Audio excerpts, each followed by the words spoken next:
So I bought this pack online. It is a Palante V2. This pack did the whole CDT and maybe also the PCT. I'm not sure, but at least the CDT. And so they sold it because it had, it comes with these pockets on the shoulder, and the pockets were torn. This one is sort of worn out. The torn one, I took it off and I put on one of these aftermarket shoulder pockets.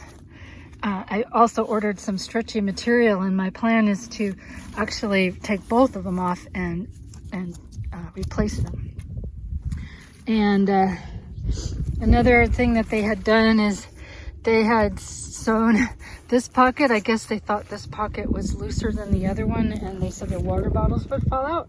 But other than that, it's like in perfect shape. There's no holes in this stretch pocket in the back.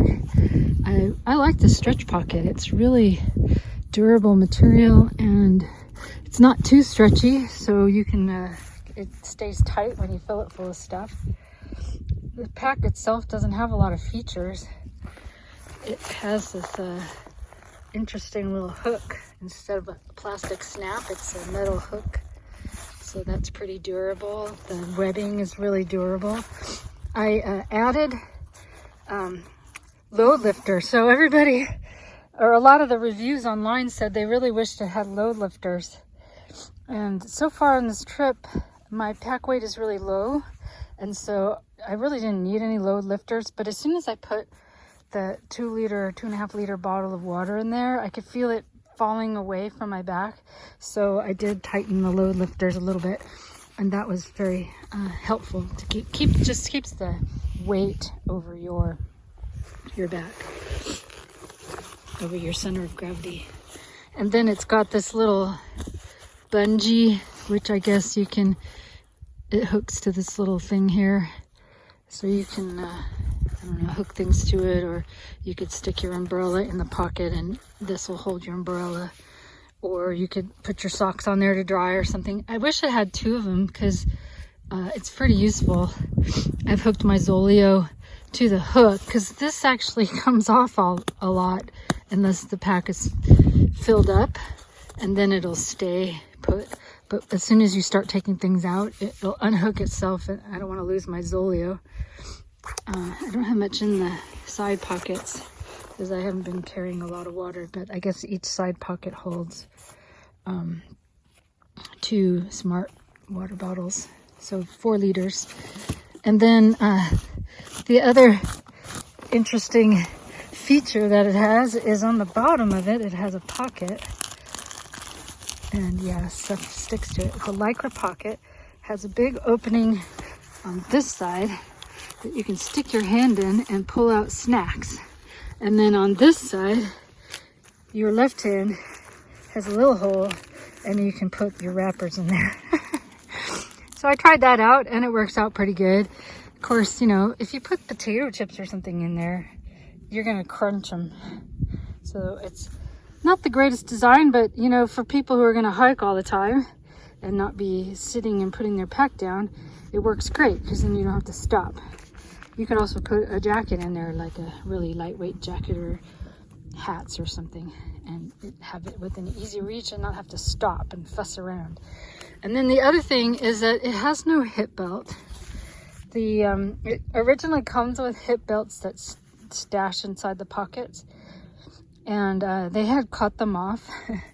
So I actually found some hip belts on a fanny pack at the thrift store, and so I sewed them back on to whatever was left of the original hip belts, and it stows inside of this. I don't need to show you, but it's just a simple webbing hip belt. And the reason I thought it might be useful to have a hip belt is when I was doing the blowdowns on the CDT, climbing over them, sometimes even with a pack with a hip belt, my pack would swing around and throw me off balance. So I thought, you know, there might be conditions where I would want to have a hip belt.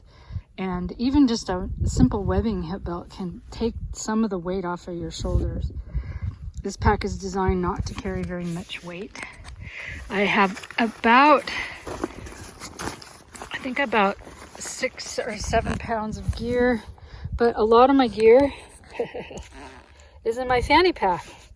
And so having the gear in my fanny pack sort of keeps it off of my shoulders. And so with about 6 pounds of gear inside the pack and a little bit of water, and I had about a day's worth of food, which is mostly eaten now. It was, you know, I was probably carrying less than 12 pounds, maybe 10 pounds. And so I haven't even noticed that it's been on my shoulders. It's something weird about this pack. I don't know how they designed it to do this. Maybe it's because it's sort of narrow at the bottom and it gets much wider as it goes toward the top. But the weight feels like it's more over the top of your shoulders, over the top of your body, kind of like a running pack, and not as much as of it is down around your waist or your lower back. And so it kind of just feels like it's resting on a bigger muscly part of your back, if that makes any sense, or like a stable. It's like putting something on your shoulder to carry it. So it seems to be a lot more stable to wear than I expected it to be. So far I like it a lot. It's good for these little overnight trips. I'm not sure how I would do on something where I needed to carry lots of stuff, lots of heavy food, and 4 or 6 liters of water would probably be pretty terrible. But I should give it a try sometime just to see what it feels like. Anyway, my new pack is from Palante. They are a very small cottage company. You can almost never buy them. That's why I got one used. Usually people, when they sell them used, they sell them for almost the same amount that you buy a new one from, because you can't really buy a new one because they hardly ever make them. So I was lucky to get this for $50. So there you go. Oh, the other thing I added was the sternum strap. You can get it. It comes with a sternum strap, but when I bought it from those people, it didn't have one. And I just took one off of a camelback that I have that has these nice little hooks that you can easily take off and put it back on. And I like having that because it does sort of hold it like a harness, like a running pack. So it seems to make it more stable and not as likely to just fall off my shoulders. Having, you know, kind of narrow shoulders like I do, a lot of packs don't exactly, they're not narrow enough for my shoulders. But so it's a really nice pack. I thought I was going to hate it, but I actually like it a lot.